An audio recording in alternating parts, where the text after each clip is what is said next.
Good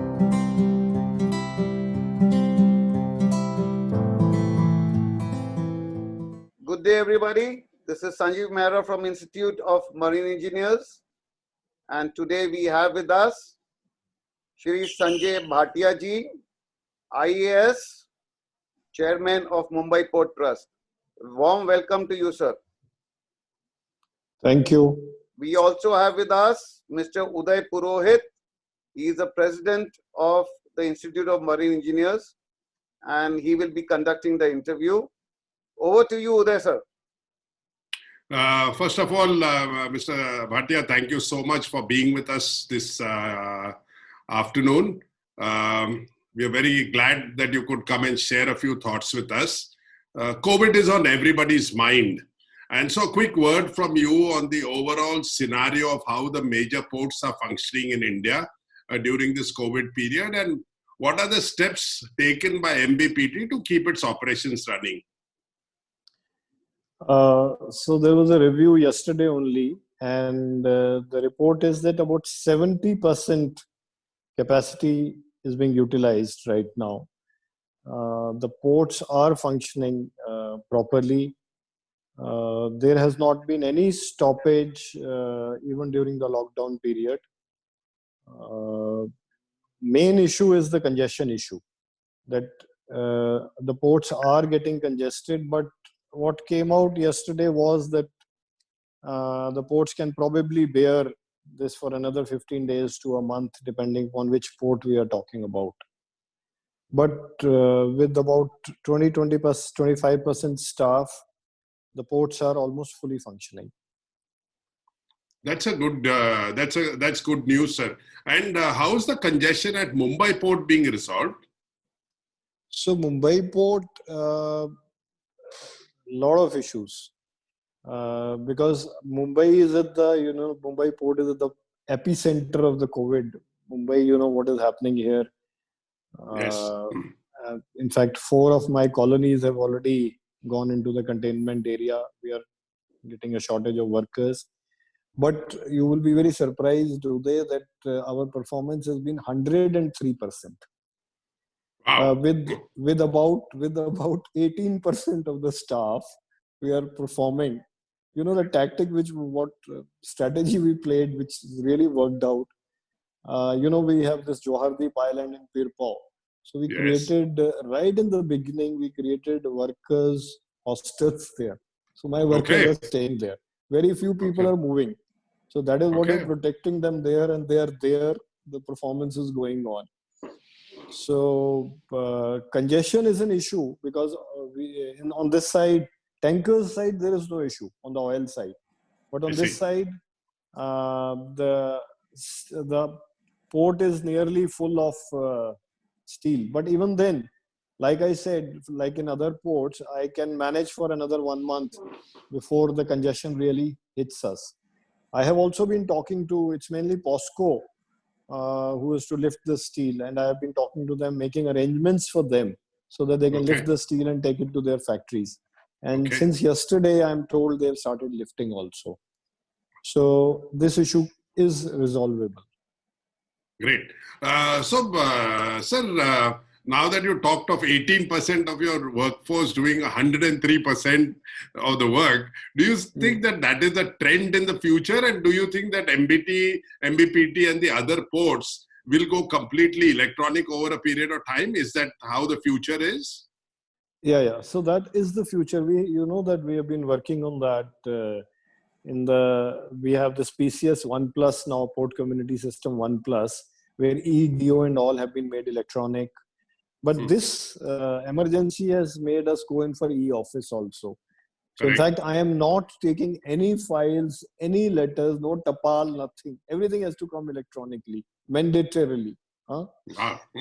Second thing, which will be good, you will be, I think, delighted to hear it, which is a major reform which is going to happen, is that we are trying to move bill of lading as a negotiable digital document. Fantastic. So bill of lading, which was, you had to go from one person to another.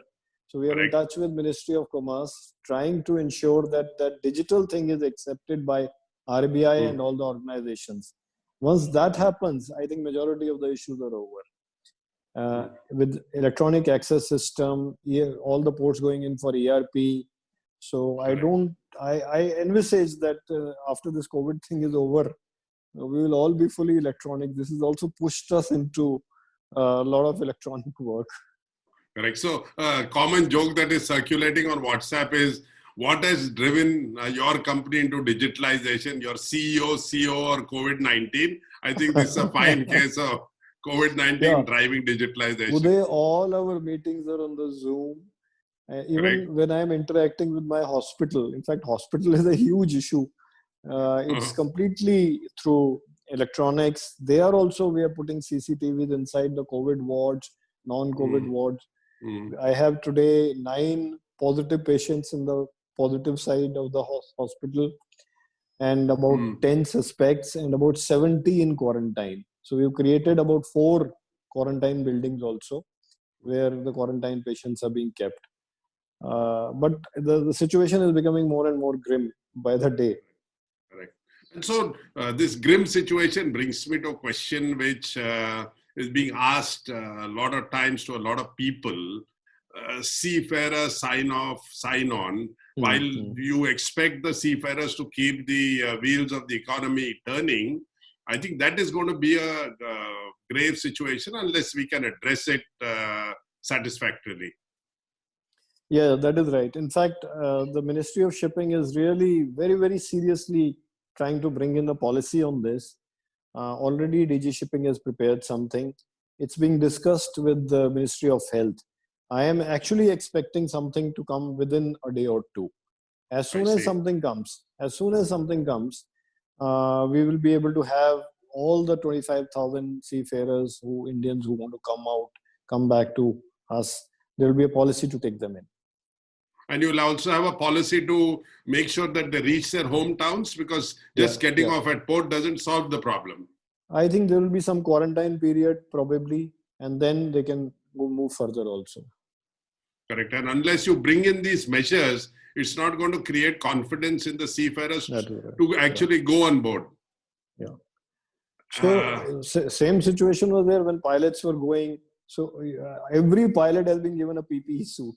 So my pilots are going on the ships with PPE suits, as if it's a surgery. Correct. So I think seafarers will also possibly do that in future. And sir, one last question before we sign off. The cruise ships, cruise terminals is a subject to your heart. You've transformed Mumbai port. Your dreams are to make it one of the biggest cruise terminals in Asia. How do you see the cruise market today, and when do you think the ships will return to your terminal, sir? I think the cruise business in the whole world will have to wait for about 6 months at least. Okay. Before the things completely settle down, when this whole COVID thing is over and people really get into a holiday mood, and then the cruises can start. So it's a delay of about 6 further months, I think.